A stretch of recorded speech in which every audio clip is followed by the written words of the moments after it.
What's going on, everyone? My name's Obi, and welcome back to Courtside Financial, the podcast where we discuss business and technology.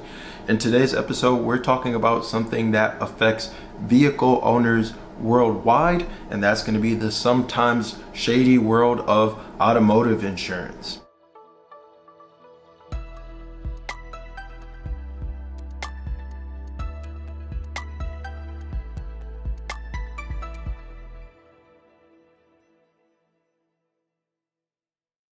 Now, before we get started, you all know that I'm bullish on NIO and the EV industry as a whole, but today's topic is going to be something that touches every car owner, whether you're driving a new and modern electric vehicle or a traditional internal combustion engine. So buckle up, because what I'm about to share with you will make you look at your insurance paperwork probably a little bit differently. Let me start with a shocking story that recently came to light in 2023. A woman in China, let's call her Miss Zhang, she experienced what should have been a routine fender bender. The other driver was at fault, so that person's insurance company should have covered repairs, right? Simple enough. Wrong.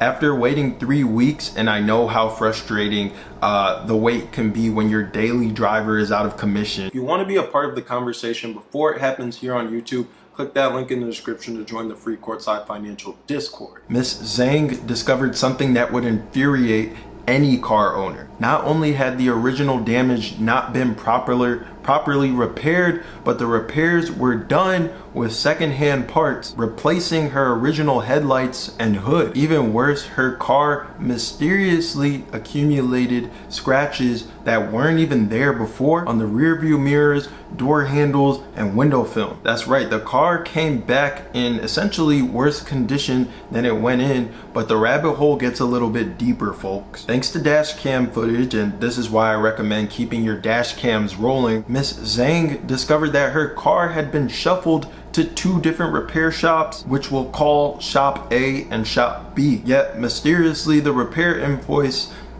came from a third shop, which we'll refer to as Shop C. Shop C, which never actually even touched her vehicle. When the court and transportation departments got involved, they uncovered a huge profit sharing scheme that would make even Wall Street blush. Out of the 28,500 yuan vehicle assessment, which is about 4,000 US dollars, a whopping 12,000 yuan went to a accident vehicle agent as a rebate. Only 16,500 went towards actual repair, and even that was divided amongst the 3 shops in this shell game. Now, I've been watching the market long enough to know when a system's foundation has been built solely to extract value and not to create it. This is a perfect example. Shop A assessed the damage, Shop B did subpar repairs, and Shop C profited for doing essentially nothing. Less than half of the insurance payout went towards the actual repair, with the rest going towards what investigators are essentially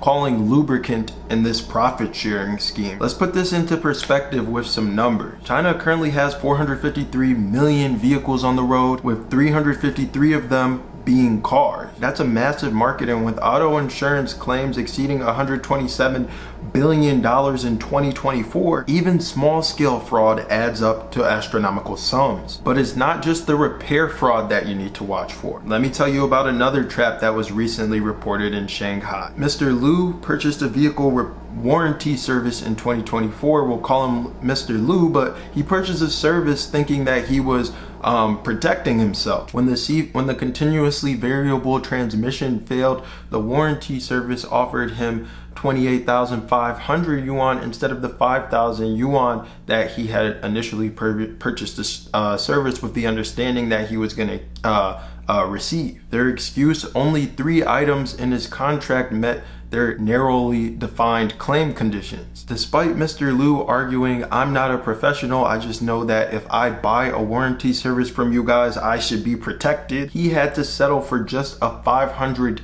yuan increase from the amount that they were initially offering him. This points to 2 major traps in the auto insurance agency that we need to be aware of: benefit bundling and limited protection. Benefit bundling is when the insurance company salespeople establish cozy relationships with the repair shops with their value proposition, and I'm putting that in quotes, being where we can be your one-stop shop for things. Sounds convenient, right? But this convenience oftentimes comes with a pipeline of profit sharing schemes like the one Miss Zhang experienced. Limited claims involve deliberately removing consumable parts from the scope of coverage, oftentimes in the fine print that most don't read carefully. I've been a victim of this. That technical part costs thousands to replace. Well, sorry, it's labeled as a consumable product. Consumable products are excluded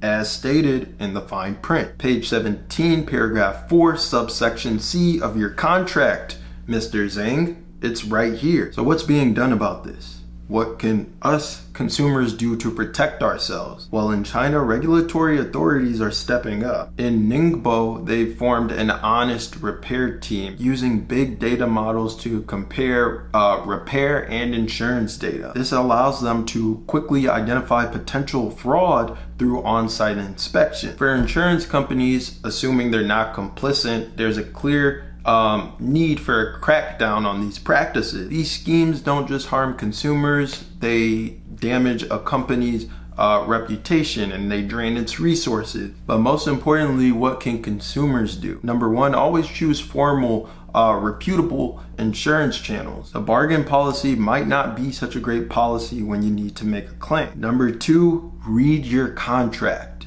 I know it's tedious, trust me. I've analyzed through enough financial documents to know. But understanding the scope of services and the responsibilities of all parties involved can save you a headache in the long run. Number three, document everything. Take photos of your vehicle, thorough photos, before it goes in for repair. Keep all communications as well, and in Miss Zhang's case, dash cams can really come in handy and save your life. Now, bringing this back to our usual investment angle, this kind of consumer protection affects every automotive company, including our beloved NIO. Companies that can establish transparent, consumer-friendly service networks will build customer loyalty in a more reliable, more sustainable way than those who cannot. Loyalty is so important in a market where trust is becoming increasingly